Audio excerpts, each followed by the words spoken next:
tractor coming up the lane.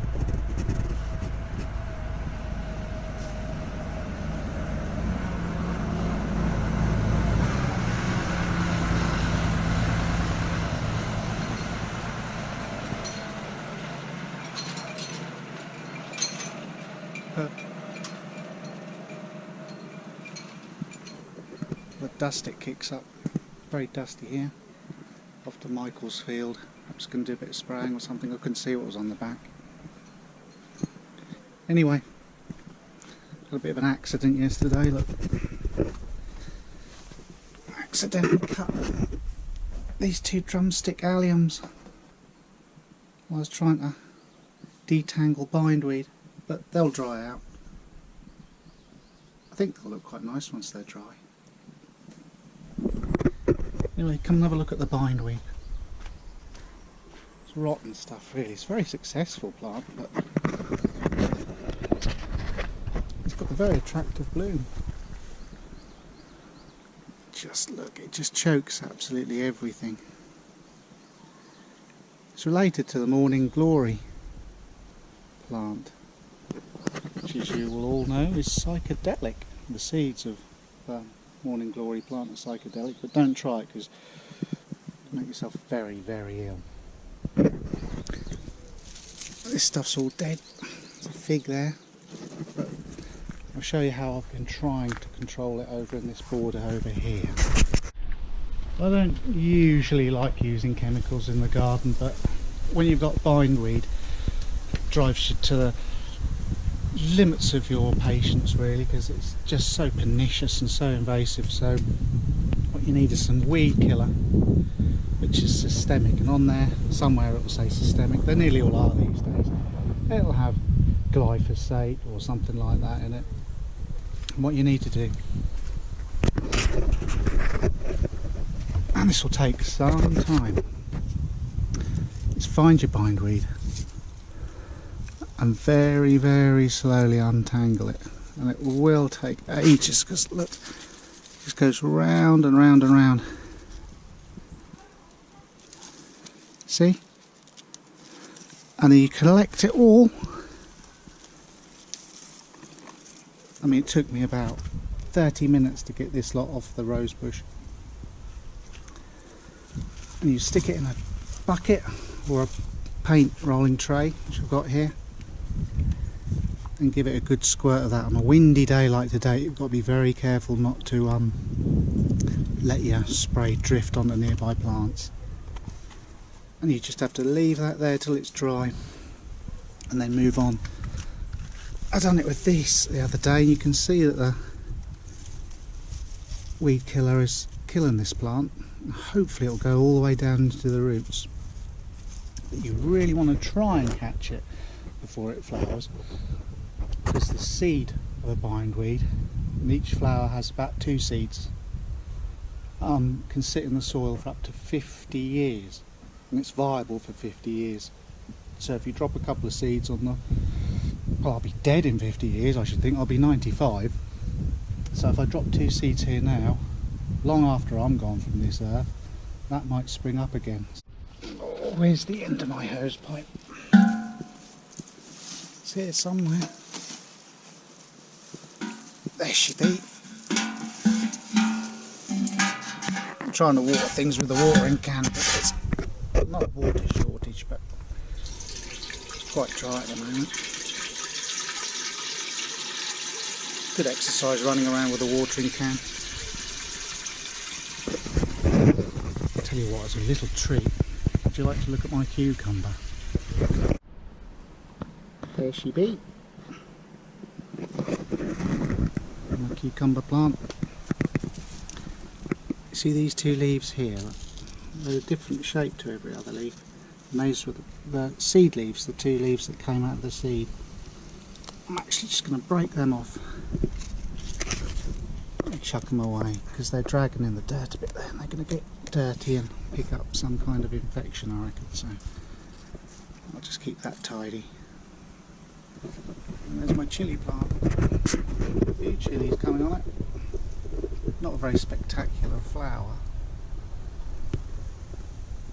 And what I've done is, around the edge of the pot, I've sown some night-scented stocks, so when they flower they'll smell beautiful at night. But I better give them all a quick water. Cucumbers, especially if you've got them in a pot like this, they need huge amounts of water. Careful not to stand on your cucumber. It could be very painful.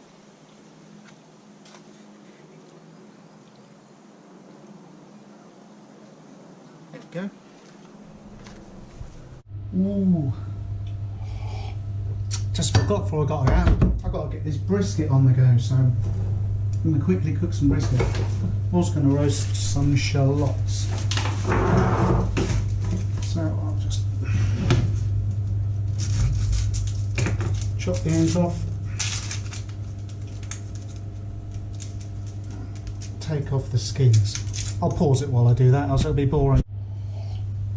I haven't left myself a lot of time. I've been sitting around wasting time all day and now I'm in a rush.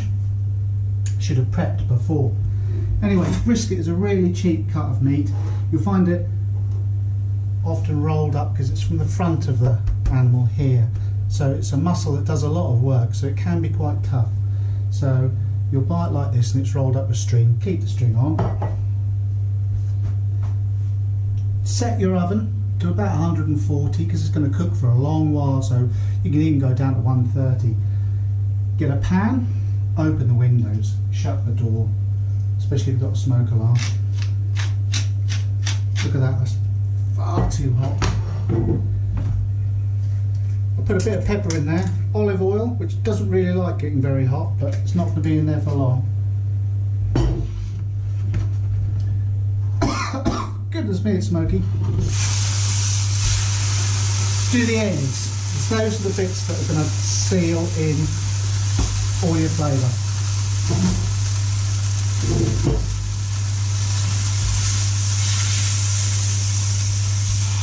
And really, you're just going to do it for a matter of moments. I always keep washing my hands when I'm dealing with meat. A bit neurotic about that, I'm afraid. Chuck a bit more pepper in.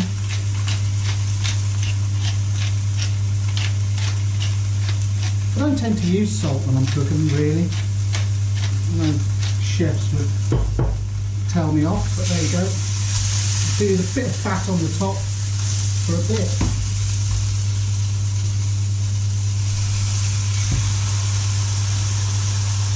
And that's, it just, if you think of it like wood, this is the end grain, so that's the bit that all your juices are going to come flying out of. The fat on top doesn't matter quite so much. Ooh, it's getting hot. Gather up all that pepper on there. Really simple to cook. This is the meaty hand. As long as I don't get that on top of things. A bit more oil.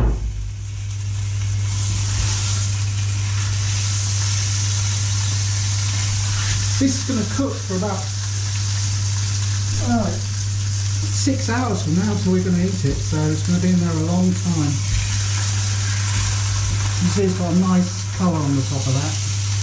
Can't get any closer because I don't want to cover my GoPro with fat.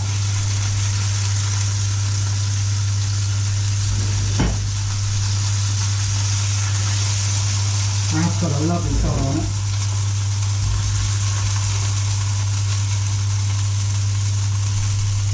I'll just do the fat on the top.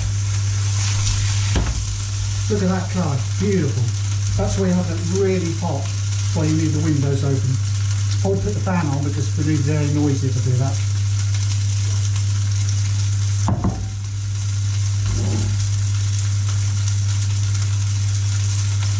And you want an oven-proof dish with a lid, and that's ready. That's literally all the preparation you want. Now you could put all the vegetables you want in there, cook it all together, which would be lovely, but if you've got members of your family that are vegetarian, of course they won't appreciate that, so you can always cook your meat separately. I chuck about half a cup of water in the bottom, just to make sure it doesn't dry out. And I'll just wash my hands again because I'm neurotic about not getting bellyache. Bear with me. I'll fling that in the oven. Here I've got my shallots. A little bit of olive oil. Mix them up. Just got a pot of herbs de Provence here. So we've got a bit of marjoram, a bit of thyme, a bit of oregano, a bit of parsley I expect in there. Probably some sage as well by the looks of it. Not too much, don't want to overdo it. I'm going to cover them with bako foil, chuck them in the bottom of the oven because they don't really need as long to cook. So down the bottom of the oven it's going to be a lot cooler than the top. And that's it. That's how to cook brisket in 5 minutes really. Cheers.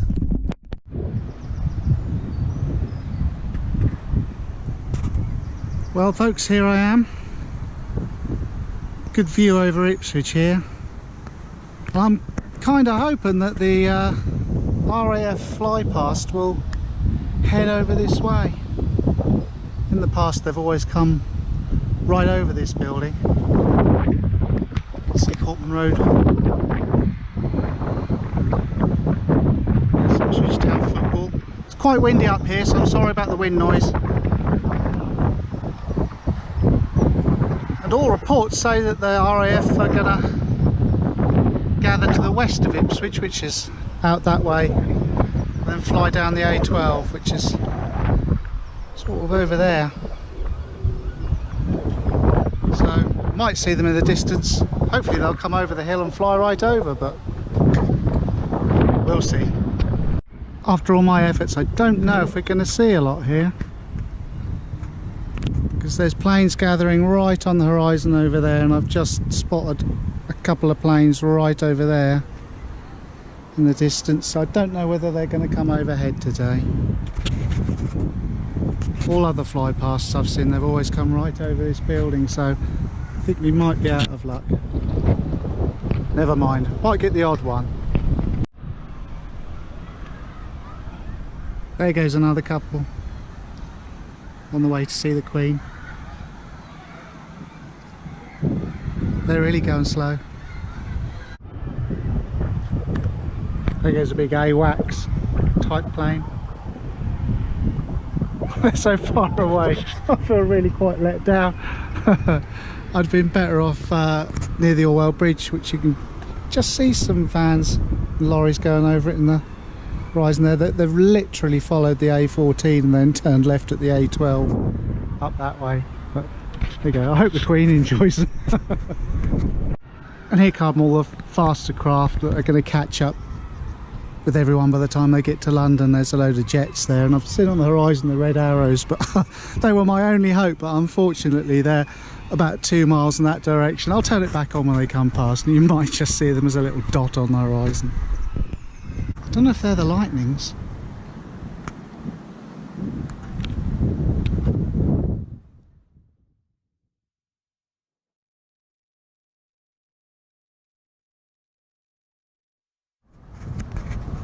That's it, boys, come closer. And girls. Could be a girl in there. Shouldn't be sexist.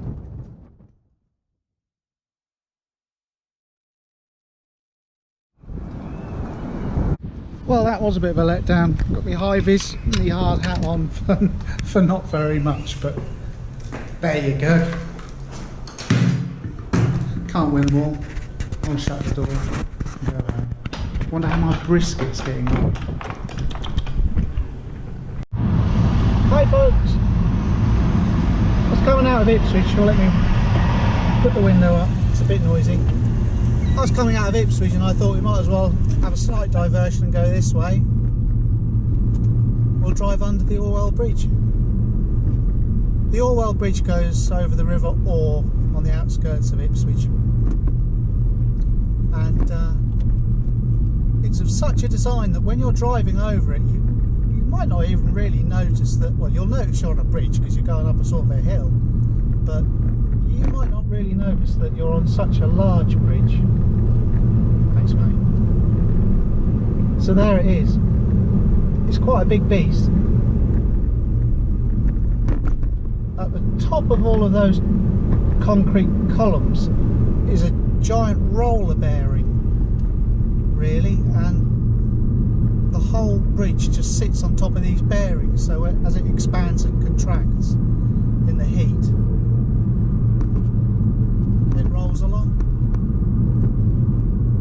Not much, but obviously on the sunny side it's going to expand a lot more than the dark side. The dark side. We'll drive up the road here, then I'll turn around and go back, because I don't really want to go home this way. But there's a parking spot up here. If there is, I'll... Oh, lost he goes. Cut that a little bit fine. God bless him.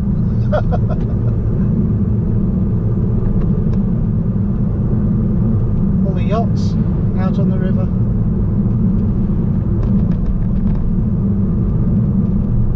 This parking space is full by the looks of it.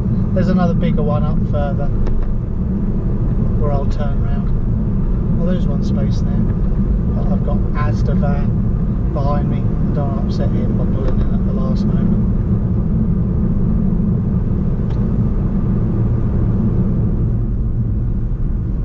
We'll pull in here to this one.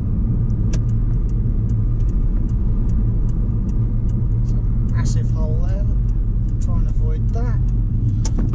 Oh, boink, boink, boink. And we'll just turn around and go the other way.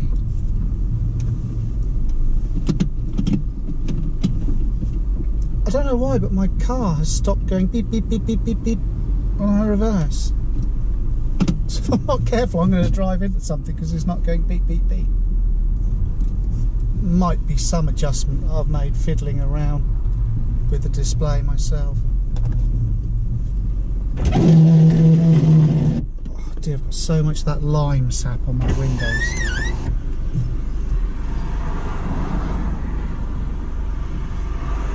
You can tell I'm a real man because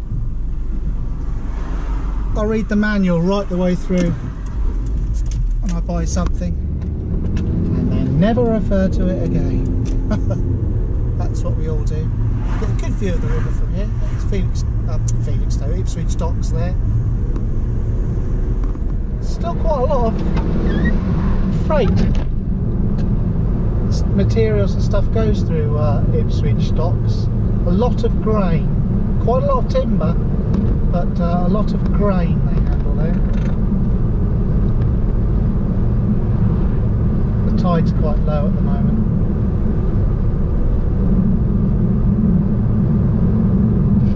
We'll drive over the bridge in a while, and I'll start the camera up when we hit the bridge, and you'll see how you don't really notice that you're doing it. So if ever you've come on holiday out to the Suffolk coast, you've gone over the Orwell Bridge and think, well, that's a bit of a letdown. You'll see why, because there's no structure above the bridge. Anyway, I'll turn it back on when we go over.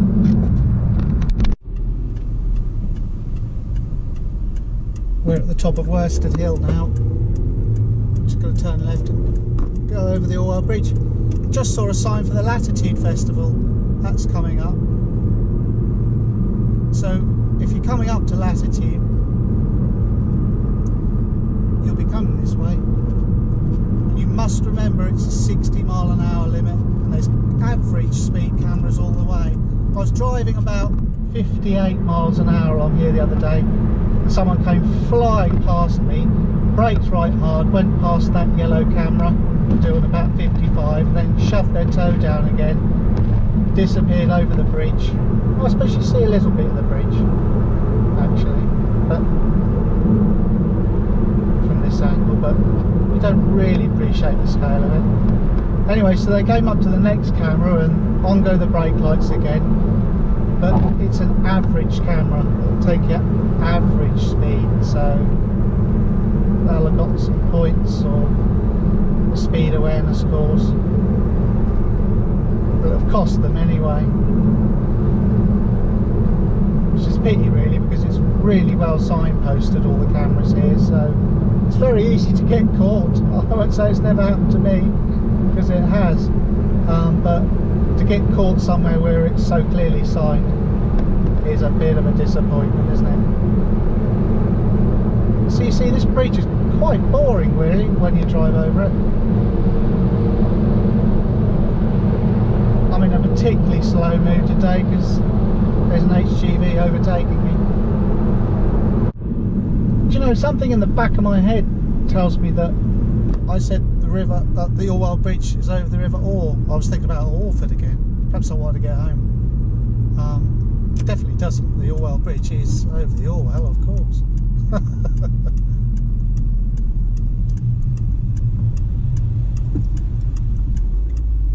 I'll pull in here and get some fuel, I think. I'll get some, see if they've got any vegetables in their fridge. I think we've only got carrots at home, which is a bit boring. But I'll start the camera up because I'll tell you a really funny little story, because I used to work at this petrol station years ago. And it's the best way I've ever been made redundant.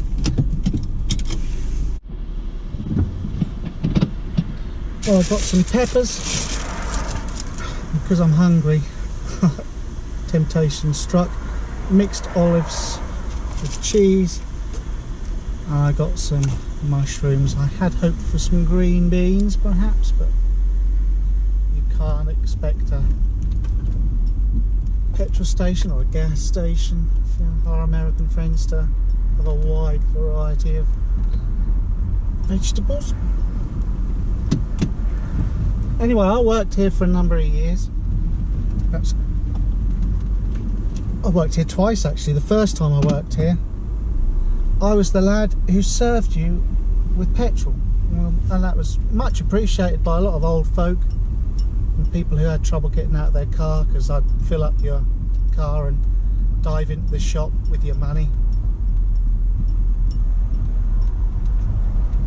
and come out with your change, so you didn't have to get out of your car even if I was around. And one Saturday morning I was working,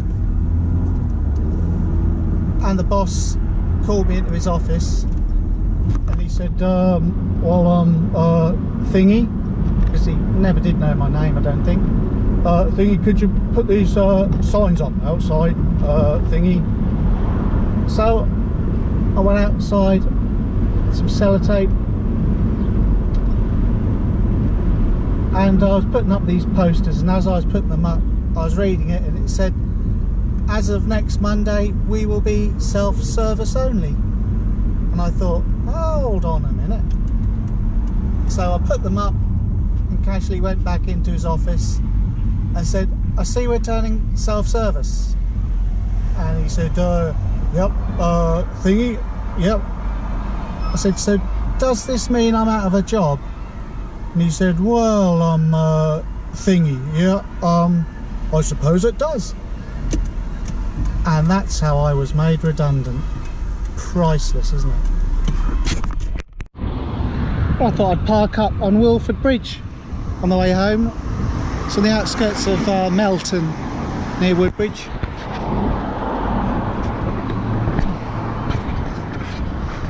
Tide's quite low, still tidal, the river here. Old swan having a poke about.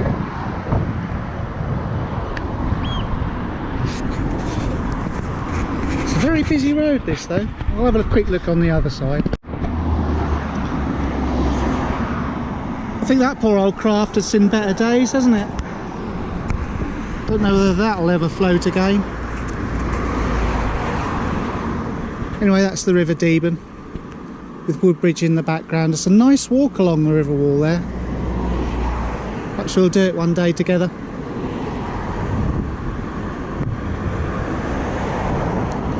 So that's two rivers you've seen today, the Deben and the Orwell. Better get back to my car. Look, left it over there with the top down.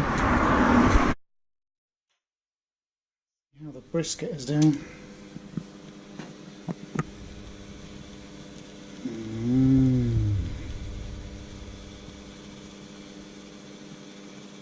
Been cooking a bit quick even, I think. Might turn it down. This is how I'm going to finish it off for the last hour or so. Lovely shallots though, look at that, beautiful. Chopped up mushrooms, peppers, all in the pot. I'll cook some potatoes separately, just let that stew for about an hour, be lovely. Just get a little bit of the juice out of there, stick it in the bottom of my onion pot, and pour that back over the top of the joint. Chuck it back in with everything for an hour. Look at that, making gravy already. Just splash a bit of the juice over everything. I don't want those peppers to be too soft, so that'll just about do, I think. Nice. Oh, it's getting quite dark early these days. Or is it just because it's... No, it's just because it's cloudy. Can't be winter time up already because it's only the second week in July. We've got August to go yet before we say goodbye to summer. Would you believe after driving, well, a round trip of 50 miles, 25 miles to Ipswich to watch that flippin' flyby, which never came anywhere near me, the very place that I should have been to see it was about a mile from my house. I'm absolutely furious. My mum went to work, which is only about 2 or 3 miles up the road, and she said at coffee break they all got their deck chairs out and the whole flipping lot flew over their heads. I drove for miles. There's no justice in the world, is there? Well, that's pretty, look. That's self-seeded there. I think it's a verbascum. There's another one there. So I'm going to go for a walk. And that'll be me for the day. So speak to you later. Bye bye. Oh no, I spoke too soon because there's a bit of automotive history here on my walk and I just had to get a shot of it. Look at that beauty. An Austin Maestro. Excellent.